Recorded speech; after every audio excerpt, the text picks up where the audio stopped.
everybody! Since Halloween is coming up fast, I wanted to do a Halloween craft. So this week I wanted to show you how to make a Jack sock doll from The Nightmare Before Christmas.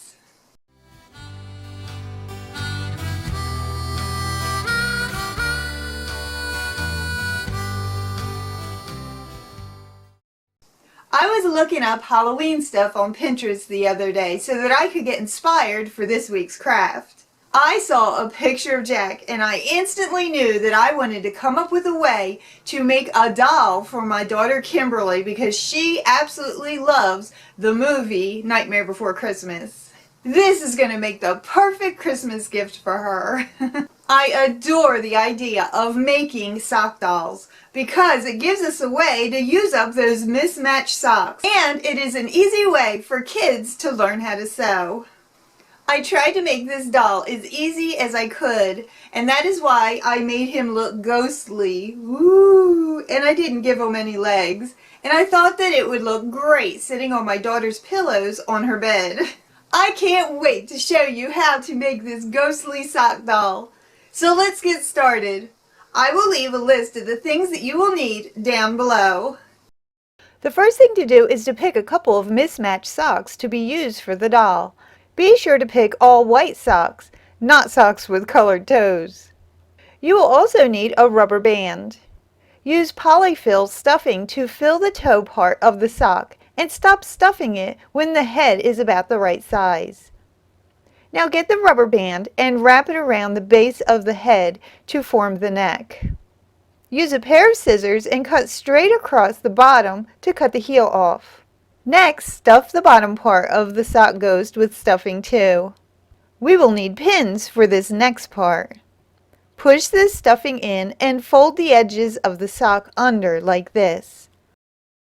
Then use your pins to hold the fold parts in place.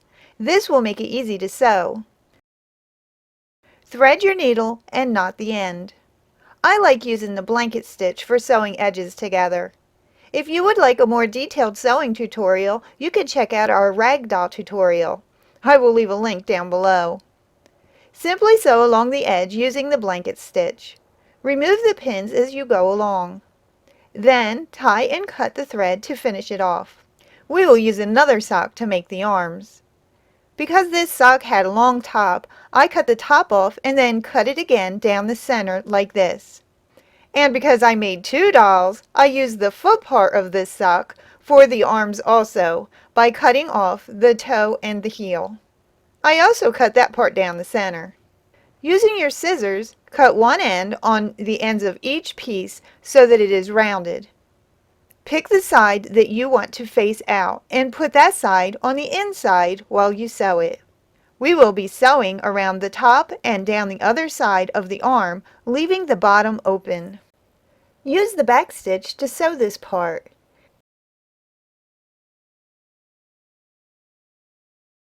When you get to the bottom, cut and knot the end. Then flip your arm right side out.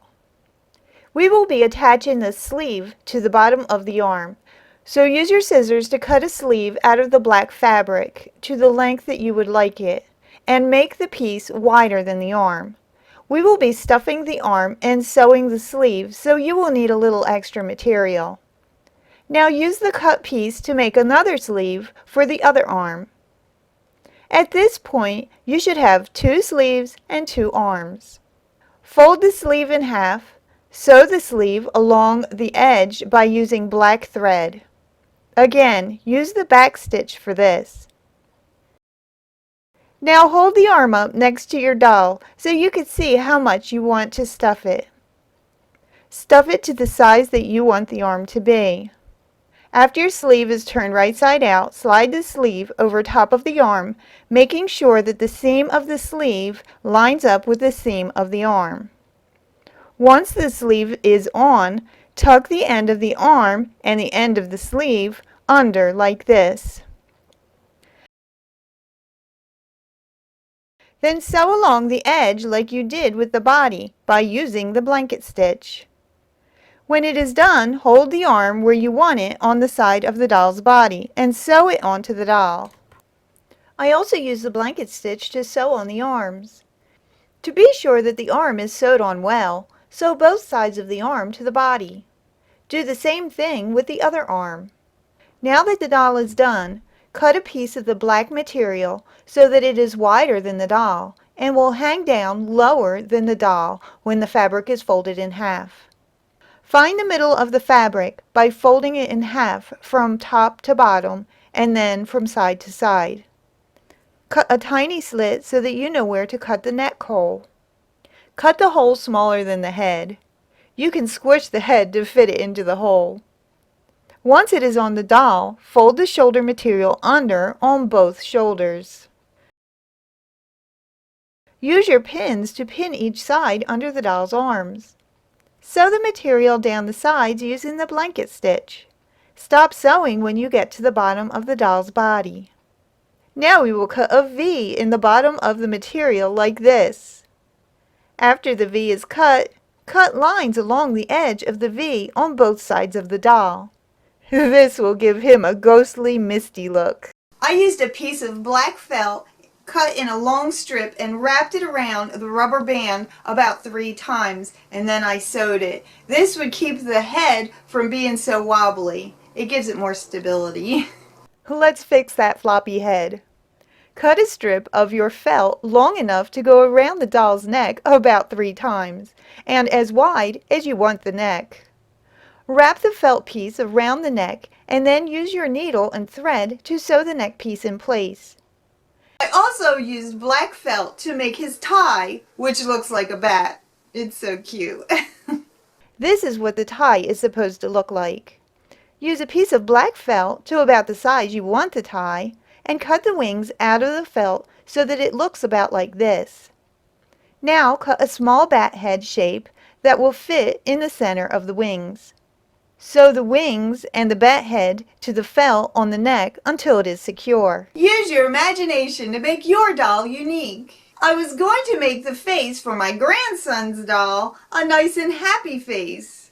But my daughter Lindsay said that he would probably like a scary face more. You can Google Jack from Nightmare Before Christmas to see what kind of face you want to use. He makes lots of faces.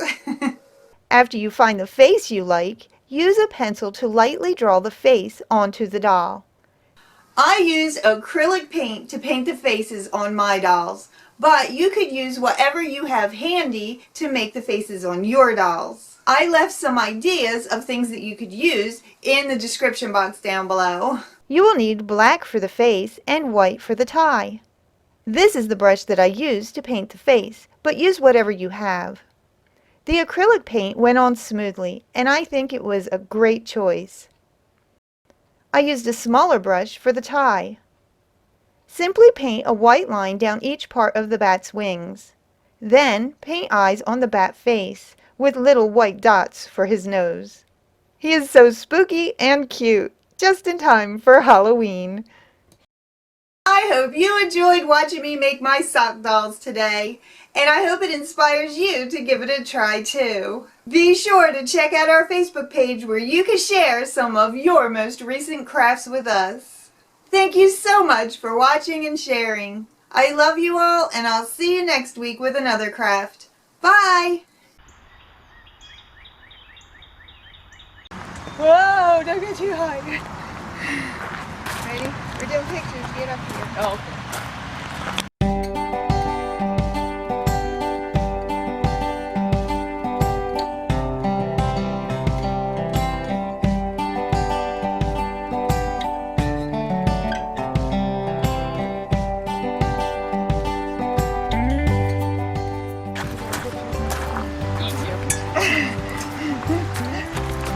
Okay, let's actually slide down.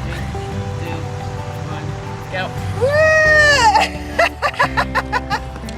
That was awesome!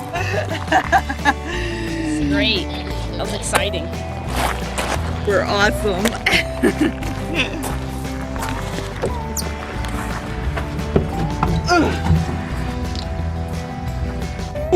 Yeah, what? We're all saying cheese! Jeez. Here, help me up. Ah! Yay! We did it! Remember when last time we came here, there was a bench on top of that? I wonder if I can do it. I don't think I can. Do it, Mom. I can't. Do it. What? I'll swing you.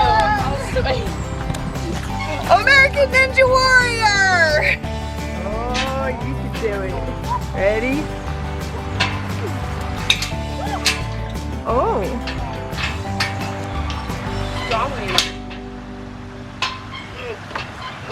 Yay! Look at that! You did it! Go, Let's get swing on the swings. Swing on the swing!